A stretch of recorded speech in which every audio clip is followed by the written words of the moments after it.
کہ جو کچھ آپ کر رہے ہیں، میں صرف قرآن کی بات نہیں کر رہا، بلکہ یہ آپ کی اپنی کتابوں کے مطابق بھی غلط ہے، آپ کی کتابوں کے مطابق بھی عبادت کا طریقہ غلط ہے۔ اگر میں کسی عیسائی سے بات کروں تو وہ اس طرح عبادت نہیں کرتا جیسا کہ بائبل میں سکھایا گیا ہے۔ بائبل کہتی ہے، جیسا کہ میں نے اپنی گفتگو میں ذکر کیا، تمام انبیاء جب عبادت کرتے تھے تو سجدہ کرتے تھے، نماز سے پہلے وہ اپنے آپ کو دھوتے تھے۔ موسیٰ نے دھویا، ہارون میں دھویا، اللہ ان سب پر سلامتی نازل کرے، وہ سجدہ کرتے تھے۔ لیکن آج جب عیسائی عبادت کرتے ہیں تو وہ اپنے آپ کو نہیں دھوتے، وہ سجدہ نہیں کرتے۔ تو سب سے پہلے میں انہیں یہ بتاؤں گا کہ وہ اپنی کتاب کے مطابق کیا نہیں کر رہے جو کہ درست ہے۔ اس کے بعد میں یہ بتاؤں گا کہ یہ اللہ سبحانہ و تعالیٰ کی آخری اور حتمی کتاب ہے، اور یہ آپ کو نماز پڑھنے کا بہترین طریقہ دکھاتی ہے۔ اور کچھ لوگ اس کے جواب میں یہ دلیل دیتے ہیں کہ وہ بت پرستی کیوں کرتے ہیں وغیرہ، جس پر میں اپنی پچھلی تقریر دنیا کے بڑے مذاہب میں خدا کا تصور میں بات کر چکا ہوں۔ آپ مکمل جواب کے لیے اس کیسٹ سے رجوع کر سکتے ہیں۔ نماز پڑھنے کے لیے سب سے موزوں لباس کون سا ہے؟ کرتا پاجامہ، پینٹ، شرٹ، ٹائی، اور کچھ اور چیزیں بھی لکھی ہوئی ہیں وغیرہ، کچھ اشیاء ہے۔ خورشید خان، لیکچرر۔ سوال یہ ہے کہ نماز کے لیے سب سے موزوں لباس کون سا ہے؟ نماز، کرتا پاجامہ، پینٹ، شرٹ، ٹائی وغیرہ؟ کم از کم شرط یہ ہے کہ عورت کے جسم کا پورا حصہ ڈھکا ہونا چاہیے، سوائے چہرے اور کلائی تک ہاتھ کے۔ لباس ڈھیلا ہونا چاہیے، تنگ نہیں ہونا چاہیے، شفاف نہیں ہونا چاہیے۔ یہ سب حجاب کی خصوصیات ہیں۔ مرد کے لیے کم از کم ناف سے گھٹنے تک جسم ڈھکا ہونا چاہیے، اگر اس سے زیادہ حصہ ڈھکا ہو تو وہ زیادہ بہتر ہے، جس میں کندھے بھی شامل ہیں۔ اب رہا سوال کہ کرتا پاجامہ بہتر ہے یا پینٹ یا ٹائی۔ جب تک آپ نماز کے لیے بیان کردہ کم از کم شرائط پوری کرتے ہیں جو صحیح حدیث میں آئی ہیں، آپ جو بھی لباس میں آرام دہ ہوں پہن سکتے ہیں۔ اگر میں کسی مغربی شخص سے کہوں کہ وہ کرتا پاجامہ پہنے تو وہ بے آرام ہوگا، تو نماز پڑھتے وقت وہ ادھر ادھر ہلتا رہے گا۔ اگر آپ کسی دیہاتی سے کہیں کہ وہ کوٹ اور ٹائی پہنے تو وہ بھی آرام دہ نہیں ہوگا، تو وہ بھی اسی طرح بے چین رہے گا۔ تو جب تک آپ حدیث میں بیان کردہ کم از کم شرائط پوری کرتے ہیں، آپ کوئی بھی کپڑے پہن سکتے ہیں، بس یہ شریعت کے خلاف نہ ہو۔ اگر وہ شریعت کے مطابق لباس ہے تو آپ وہ پہن سکتے ہیں۔ اگر ایسا نہیں ہے، مثلاً صلیب پہننا، تو آپ وہ چیزیں نہیں پہن سکتے جو کافروں سے مشابہت رکھتی ہوں۔ آپ صلیب پہن کر نماز نہیں پڑھ سکتے، یہ حرام ہے۔ لیکن اگر وہ کسی حرام چیز میں نہیں آتا اور تمام شرائط پوری کرتا ہے، چاہے آپ کرتا پہنے، چاہے شرٹ پہنے، چاہے پینٹ پہنے، جو بھی آپ کو آرام دہ لگے، آپ وہ لباس پہن سکتے ہیں۔ کیا میں ایک سوال پوچھ سکتا ہوں؟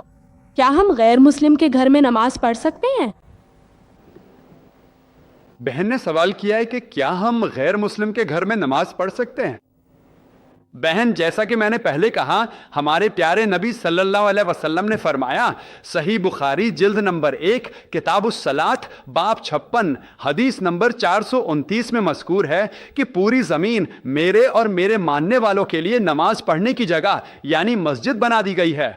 آپ دنیا میں کہیں بھی نماز پڑھ سکتے ہیں، بس جگہ صاف ہونی چاہیے۔ اور کچھ شرائط ہیں، جیسے اگر آپ غیر مسلم کے گھر میں نماز پڑھنا چاہیں تو پڑھ سکتے ہیں۔ دیکھ لیں کہ جگہ صاف ہو، یا پھر ایک صاف کپڑا لے کر اس پر نماز پڑھ لیں۔ یہ بھی دیکھ لیں کہ آپ کے سامنے کوئی ایسی چیز نہ ہو جو آپ کی توجہ ہٹائے، جیسے کوئی بت یا تصویر وغیرہ۔ آپ کے سامنے سترہ ہونا چاہیے، جیسا کہ ہمارے پیارے نبی صلی اللہ علیہ وسلم نے فرمایا، یا آپ دیوار سے کچھ فاصلہ چھوڑ دیں یا سترہ رکھ لیں۔ سترہ ایک نیزہ بھی ہو سکتا ہے، یہ صحیح بخاری میں ذکر ہوا ہے، یہ ایک نیزہ بھی ہو سکتا ہے۔ تو اگر آپ نماز کی شرائط پوری کر لیں تو آپ گھر میں بھی نماز پڑھ سکتے ہیں، جب تک جگہ صاف ہو اور آپ کے سامنے کوئی تصویر یا بت وغیرہ نہ ہو۔ میرا نام نیا رضام ہے اور میں پیشے کے لحاظ سے انجینئر ہوں۔ میرا سوال تقریباً وہی ہے جو شروع میں بہنوں کی طرف سے پوچھا گیا تھا کہ جمعہ خطبہ جو نماز کا حصہ نہیں ہے، کیا اس کا عربی زبان میں دینا لازمی ہے؟ پادری نے یہ سوال کیا ہے کہ کیا جمعے کا خطبہ عربی میں دینا لازمی ہے؟ علماء کے درمیان اس بارے میں اختلاف رائے پایا جاتا ہے، لیکن امام مالک رضی اللہ عنہ کے علاوہ باقی تمام علماء، جن میں امام ابو حنیفہ، امام شافعی، امام احمد بن حنبل اور دیگر اکثر علماء شامل ہیں رضی اللہ عنہم اجمعین۔ لیکن جمعے کے خطبے کی کم از کم شرط یہ ہے کہ اللہ سبحانہ و تعالیٰ کی حمد و ثنا، نبی اکرم صلی اللہ علیہ وسلم پر درود بھیجنا، اور جو عربی آیات جمعے کے خطبے میں پڑھی جاتی ہیں وہ کم از کم عربی میں ہونی چاہیے۔ باقی حصہ کسی بھی زبان میں ہو سکتا ہے۔ ایسی کوئی صحیح حدیث نہیں ہے جس میں نبی اکرم صلی اللہ علیہ وسلم نے فرمایا ہو کہ جمعہ کا خطبہ کسی اور زبان میں نہیں دیا جا سکتا، لیکن میں یہ ضرور جانتا ہوں کہ نبی اکرم صلی اللہ علیہ وسلم ہمیشہ خطبہ عربی میں دیتے تھے، اور اس کی وجہ یہ تھی کہ اس وقت عرب کے لوگ صرف عربی ہی سمجھتے تھے، تو چونکہ وہ عربی سمجھتے تھے اس لیے نبی اکرم صلی اللہ علیہ وسلم ہمیشہ خطبہ عربی میں دیتے تھے۔ لیکن کوئی حدیث یہ نہیں کہتی کہ آپ صلی اللہ علیہ وسلم نے لوگوں کو کسی اور زبان میں خطبہ دینے سے روکا ہو یا دوسروں کو اس بارے میں کچھ کہا ہو کہ کسی اور زبان میں خطبہ نہ دیا جائے۔ جمعہ کا خطبہ اس لیے دیا جاتا ہے تاکہ جماعت کو اللہ اور رسول کے احکامات کی طرف رہنمائی کی جائے، اور ساتھ ہی انہیں کمیونٹی میں ہونے والے تازہ ترین واقعات کے بارے میں بھی کچھ رہنمائی دی جائے۔ مختصر یہ کہ اس کا مقصد مسلم امت کی رہنمائی اور نصیحت کرنا ہے۔ یہ غیر منطقی بات ہوگی کہ میں کسی شخص کو ایسی زبان میں رہنمائی دوں جو وہ سمجھتا ہی نہ ہو، تو فطری بات ہے کہ جب آپ رہنمائی دیں تو اسی زبان میں دیں جو وہ سمجھتا ہو۔ اگر آپ امریکہ جائیں تو وہاں بہت سی مساجد میں جمعہ کا خطبہ انگریزی میں دیا جاتا ہے۔ دنیا بھر کی بہت سی مساجد میں خطبہ مقامی زبان میں دیا جاتا ہے۔ امریکہ، کینیڈا، برطانیہ اور جنوبی افریقہ میں بہت سی مساجد میں خطبہ انگریزی میں ہوتا ہے۔ اگر آپ عرب ممالک جائیں تو چونکہ لوگ عربی سمجھتے ہیں اس لیے وہاں خطبہ عربی میں دیا جاتا ہے۔ لیکن پچھلے مہینے جب میں کویت گیا، حالانکہ کویت کے زیادہ تر لوگ عربی سمجھتے ہیں، پھر بھی کچھ مساجد میں خطبہ انگریزی میں تھا، کچھ میں اردو میں، اور کچھ میں یہاں تک کہ ملیالم اور دیگر زبانوں میں بھی تھا۔ اس کے لیے حکومت نے خصوصی اجازت دی ہے تاکہ غیر ملکی افراد، یعنی وہ لوگ جو کویت کے رہائشی نہیں ہیں، جو باہر سے کویت میں روزگار کے لیے آتے ہیں، انہیں مقامی زبان میں رہنمائی مل سکے۔ تو خطبہ کسی بھی زبان میں دیا جا سکتا ہے، لیکن شرط یہ ہے کہ اللہ سبحانہ و تعالیٰ کی حمد و ثنا عربی میں ہونی چاہیے۔ نبی اکرم صلی اللہ علیہ وسلم پر درود بھی عربی میں ہونا چاہیے، اور جو دعا کی جائے وہ بھی عربی میں ہونی چاہیے، جو چند آیات یا چند سطروں پر مشتمل ہو سکتی ہیں جنہیں آپ اپنے خطبے میں بھی ترجمہ کر سکتے ہیں۔ تو اس میں کوئی حرج نہیں ہے، بلکہ لوگوں کو اس کی ترغیب دینی چاہیے تاکہ انہیں رہنمائی مل سکے۔ یہ مقامی زبان میں دیا جانا چاہیے، سوائے ان چند حصوں کے جن کا میں نے ذکر کیا، وہ عربی میں ہوں جن کا ترجمہ بھی کیا جا سکتا ہے۔ یہ ہندوستان میں ہے، ہندوستان کے زیادہ تر حصوں میں، اور وہ مساجد جو بیرون ملک بھارتی تارکین وطن کے زیر انتظام ہیں، وہاں خطبہ صرف عربی میں ہوتا ہے۔ کچھ مساجد میں خطبے سے پہلے ایک نیا سلسلہ شروع ہوا ہے، یعنی پری خطبہ، جو مقامی زبان میں ہوتا ہے۔ کچھ مساجد میں جمعے کی نماز کے بعد خطبے کا ترجمہ بھی کیا جاتا ہے۔ لہٰذا میں درخواست کرتا ہوں اور میں اللہ سبحانہ و تعالیٰ سے دعا کرتا ہوں کہ وہ ہندوستان کے لوگوں کو بھی ہدایت عطا فرمائے تاکہ ہندوستان میں بھی خطبہ مقامی زبان میں ہو، تاکہ ہمیں ہر ہفتے جمعے کے موقع پر رہنمائی مل سکے۔ السلام علیکم ورحمۃ اللہ وبرکاتہ۔ جی خوش آمدید دوستو، امید کرتا ہوں ویڈیو آپ نے پوری دیکھی ہوگی اور آپ کو پسند بھی آئی ہوگی۔ بھائیو دوستو، جیسا کہ ہم جانتے ہیں کہ اللہ تعالیٰ نے ہم سب کو اس دنیا میں یعنی آخری امت بنا کر بھیجا، اور یہ امت آخری امت ہے، اس کے بعد کوئی امت اس دنیا میں نہیں آئے گی۔ اللہ تعالیٰ نے کم و بیش 1,24,000 انبیاء علیہ السلام اس دنیا میں بھیجے، اور جتنے بھی انبیاء آئے ان تمام انبیاء نے اس بات کی محنت کی کہ یہ لوگ اسلام قبول کرنے والے بن جائے اور اسلام میں ہی داخل ہو جائے۔ بھائیو دوستو، اللہ تعالیٰ نے جن انبیاء کا ذکر قرآن میں کیا جو کہ مشہور انبیاء کرام ہے، تو ان کا ذکر اس لیے ہوا تاکہ ہم لوگ ان سے عبرت حاصل کر سکیں، اور تاکہ اپنے لیے ایمانی جذبہ اور ایمانی جذبے کی تیاری کریں اور اپنے آپ کو آخرت کے لیے تیار کریں۔ جتنے بھی انبیاء آئے ان سب پر ایک علیحدہ شریعت یا ایک سابقہ نبی کی پیروی کا حکم دیا گیا۔ اب ان میں سے جن لوگوں نے فالو کیا، جن لوگوں نے رسول اللہ صلی اللہ علیہ وسلم یا دوسرے نبی کو فالو کیا، تو وہ اس دنیا میں بھی کامیاب ہوئے، اور جنہوں نے فالو نہیں کیا، جنہوں نے ٹھکرا دیا، تو وہ ہمیشہ کے لیے ناکام ہوئے۔ اسی ضمن میں اللہ تعالیٰ نے ہمارے پیارے نبی حضرت محمد صلی اللہ علیہ وسلم کو آخری نبی یعنی خاتم النبیین خاتم الانبیاء بنا کر بھیجا، یعنی رسول اللہ صلی اللہ علیہ وسلم اللہ تعالیٰ کی آخری نبی ہے، اور ان کے بعد تا قیامت کوئی دوسرا نبی نہیں آئے گا۔ اب اللہ تعالیٰ نے امت کو قیامت تک آنا تھا، اور امت جو ہے نا وہ قیامت تک آئے گی، چونکہ نبی اللہ تعالیٰ کے آخری نبی ہے، ان کے بعد کوئی نبی نہیں آئے گا۔ تو اس وجہ سے اللہ تعالیٰ نے یہ ذمہ داری اس امت کو سونپ دی ہے۔ جس طرح اللہ تعالیٰ قرآن میں فرماتے ہیں کنتم خیر امت اخرجت للناس تأمرون بالمعروف وتنہون عن المنکر وتؤمنون باللہ، تو تم لوگ بہترین امت ہو کیونکہ تم لوگ اچھائی کا حکم دو گے اور برائی سے روکو گے۔